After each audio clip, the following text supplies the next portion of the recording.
Bon, le mec il fait une remarque qui casse, tu sais. Bientôt 1 an de coronavirus. Tu vois. Et donc, oh. Ah là là.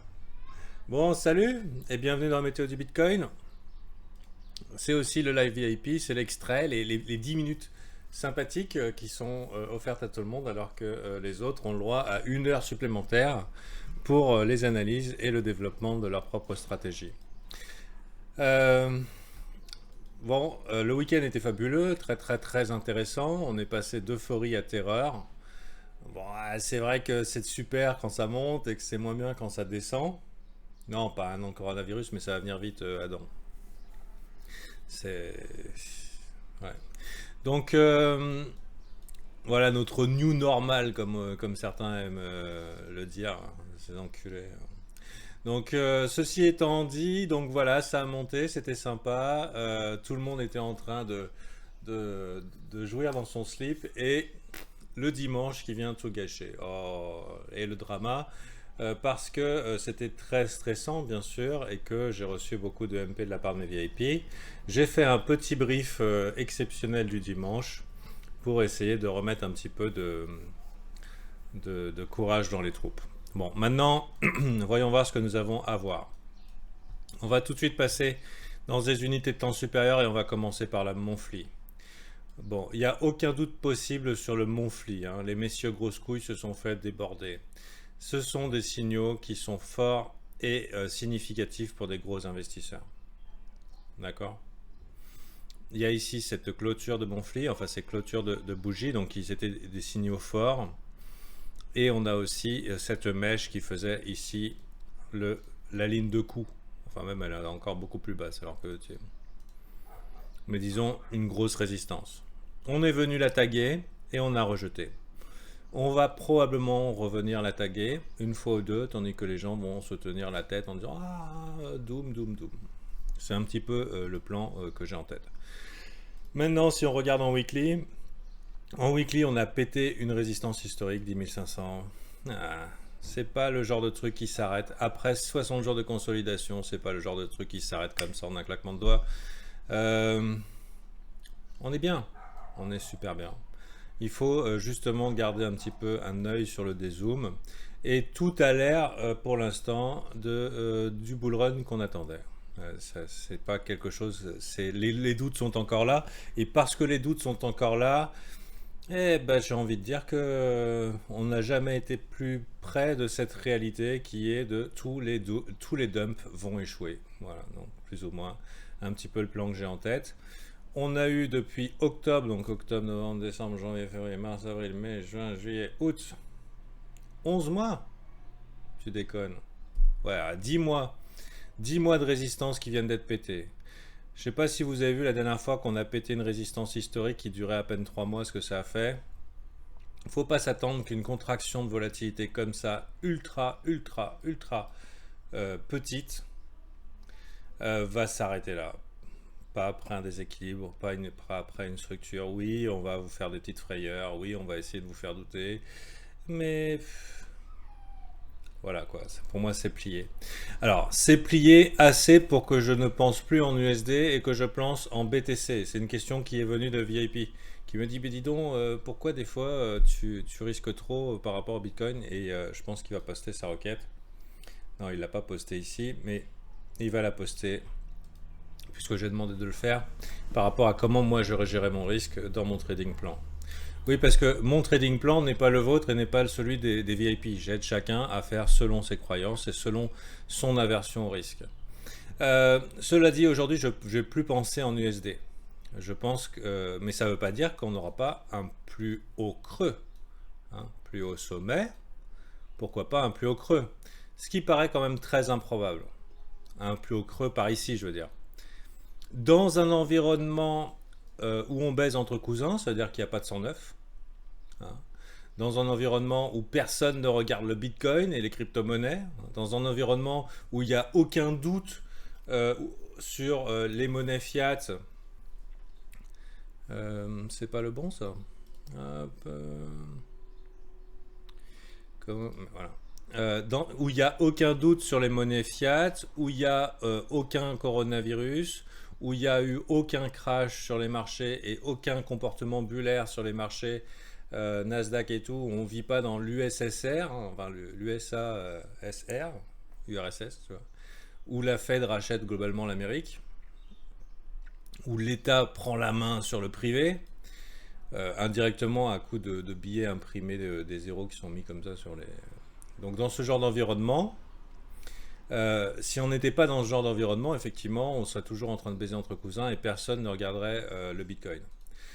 Il se trouve que on est dans l'environnement où... Ah oui, ça c'est marrant, ça c'était le bull flag Monthly que j'avais identifié il y a quelques jours. Donc plus ou moins. Donc à voir où on continue. Donc là, actuellement, est à l'incertitude. Et le Bitcoin, bah, c'était son occasion de briller. Normalement, ça aurait dû être au mois de mars. On a vu qu'au mois de mars, il a réagi comme tout le monde. Et dans une crise de liquidité, une course au dollar, et ben, il se trouve qu'il est tombé avec les actions, les indices boursiers. La situation aujourd'hui n'est plus la même. Y a-t-il une course au dollar? Peut-être elle aura lieu, mais pour l'instant, il y a une course à fuir le dollar. C'est un petit peu ce que nous montrent les métaux et ce que nous montrent les indices au niveau du fiat, des devises. Donc maintenant, le Bitcoin, c'est son moment de briller. Et il se trouve que techniquement, aujourd'hui, le fondamental rejoint le technique. C'est-à-dire que la belle histoire, Bitcoin, avec incensurable, sécure, fongible et tout le bordel, hein. Renseignez-vous sur le Bitcoin. Généralement, les gens se renseignent sur le Bitcoin quand ils sont au top. Donc là, renseignez-vous encore, d'accord? Et c'est bien. Donc, je suis pas là pour vous faire la belle histoire. Mais toujours est-il qu'aujourd'hui, tous les fondamentaux, tout ce qui fait la belle histoire du Bitcoin, ça s'aligne avec un mouvement haussier actuellement en weekly. D'accord? Au niveau de l'Ishimoku, il n'y a aucun doute possible. On est vraiment en train de skyrocket. La voie est libre. La voie est libre. Et on appréciera ici cette Kijun là qui nous dit ho ho, hein, grosse accélération de momentum en long terme. Maintenant, en daily, on est toujours dans ce cas-là. Hein, pour l'instant, rien n'a changé. Rebond sur sur Kijun. La vie est belle. Que demande le peuple? Sérieusement, que demande le peuple? Et bien sûr, en 4 heures, bah là, c'est peut-être une autre histoire. Ben non, on est encore bien. Donc en fait, on est encore bien de partout, quoi. Donc le truc qui va se faire, maintenant qu'il y a eu ce gros shift dans le sentiment, parce que les violences, enfin les mouvements violents, généralement, font switcher le sentiment, et on a vite fait de perdre un peu la vision d'ensemble. Et ben globalement, on a une zone de baston ici. Hein, et depuis dimanche, on a vu, hein, ça a été... des grands coups de fouet dans toutes les directions. Les shorts se sont fait niquer, les longs se sont fait niquer. Bien sûr, après 60 jours où le prix faisait rien, les gens ont gardé la mauvaise habitude d'avoir des stops très serrés ou de faire du x50 ou du x100. Et alors que maintenant, un mouvement de 2%, c'est ultra courant. C'est super facile. Hein. Il faut savoir qu'à moins 1,5%, on vire tous les x50. Donc on est dans une zone de turbulence. Comment faire dans ces cas-là? Bah, le mieux, c'est d'essayer d'intervenir dans les extrêmes. Si vraiment vous dites ok, c'est foutu, Fantasio il dit de la merde, c'est pas le bull run. Bon, c'est possible, mais j'aime bien me foutre de vos gueules. Donc vous allez, je changerai d'avis après, c'est pas grave. Si vous êtes dans ce cas-là et vous avez raison, la meilleure probabilité pour vous, c'est d'essayer de rentrer dans des shorts, dans des extrémités de cette zone-là. Vous voyez, ça c'est une engulfing bar. C'est une figure de réversal. C'est effectivement quelque chose qui peut poser question. Dire, oh putain, merde! On a fait un plus bas creux léger. Hein. On est juste allé chercher le pool de liquidité. Mais où on est juste allé tester la résistance historique. Et, scoop, hein, les résistances costauds deviennent des supports costauds. Hein. Il va falloir bien considérer ça aussi. Si on a mis 6-8 mois pour essayer de traverser, on va peut-être pas traverser comme dans du beurre là maintenant.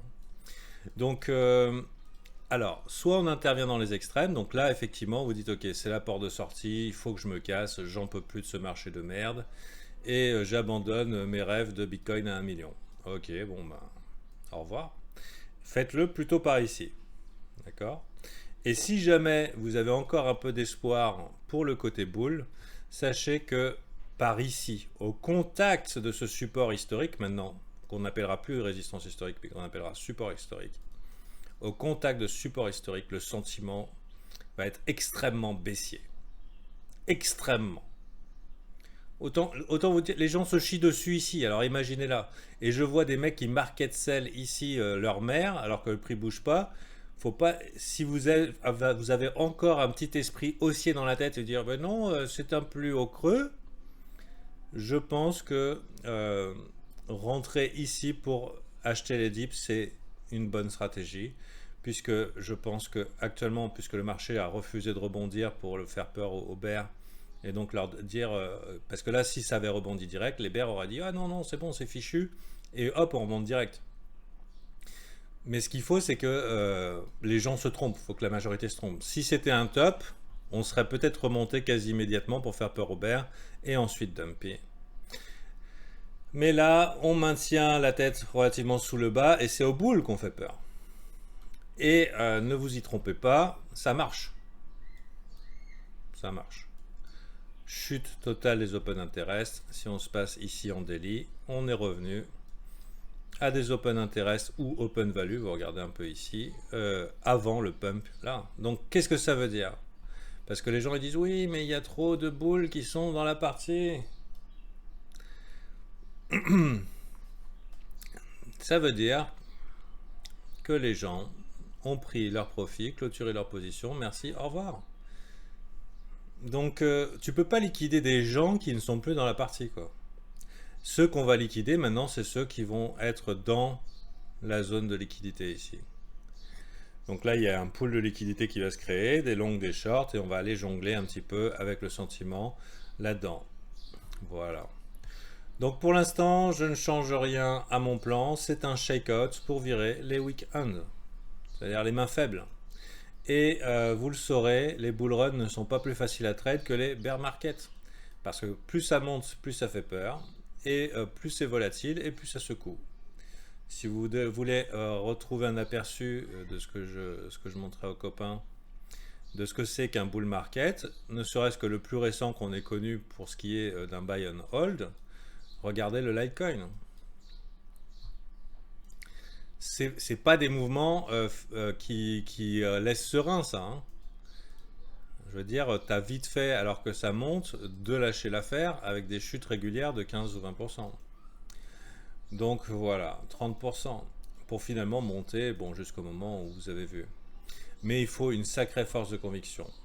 La conviction, à mon avis, c'est pas ce qui va manquer avec le Bitcoin maintenant qu'on a pété des structures en weekly. Mais n'empêche, oui, parce que plus les holders sont convaincus, et moins les dumps vont être forts. Parce que pour que ça dump, il faut que les gens vendent. Donc voilà, moi je dis on est encore dans des bonnes catégories. Comment ça pourrait changer? Ça pourrait changer si on venait faire une weekly rouge. C'est-à-dire la weekly la passe rouge, effectivement il faudrait se poser des questions. Mais avant ça, il n'y a vraiment pas grand chose à faire. À mon avis, juste s'accrocher à son slip parce que ça va déménager. Et c'est pas parce que jeudi on est là que vendredi, samedi ou dimanche on n'est pas là. Hein. Maintenant, on pourrait regarder aussi les targets réalistes. Tu peux mettre des extensions de fib hein, comme ça. Et puis tu as le 1,618. On pourrait très bien s'arrêter par là, pourquoi pas. Mais sinon, les plus conservatrices, il y a le 1,27. Ça serait une pump faible qui ressemblerait pas du tout à une pump de trucs qui consolident pendant 60 jours, ça c'est sûr. Et le 1,414 ici. Donc, encore de la marge pour de la FOMO. Ce qui serait complètement réaliste de refaire partir les gens dans une FOMO générale et là, éventuellement, un swing baissier que je vois difficilement aller sous les 9000 pour l'instant. Mais voilà, pour l'instant, vous êtes bien, sérieusement. Oh là là, on est bien. on est super bien. Donc, et puis si le marché me donne raison, bah, je prendrai ma perte, puisque de toute façon on n'est pas des prédicteurs d'avenir, mais on regarde avec ce qui est composé. Et la structure de marché en long terme, c'est très dur de tromper les gens, c'est très très dur. En court terme, on peut te faire des frayeurs, mais en long terme, c'est très dur de tromper les gens. Donc maintenant, résistance importante, on a réagi à la première, la deuxième, la troisième, c'est là.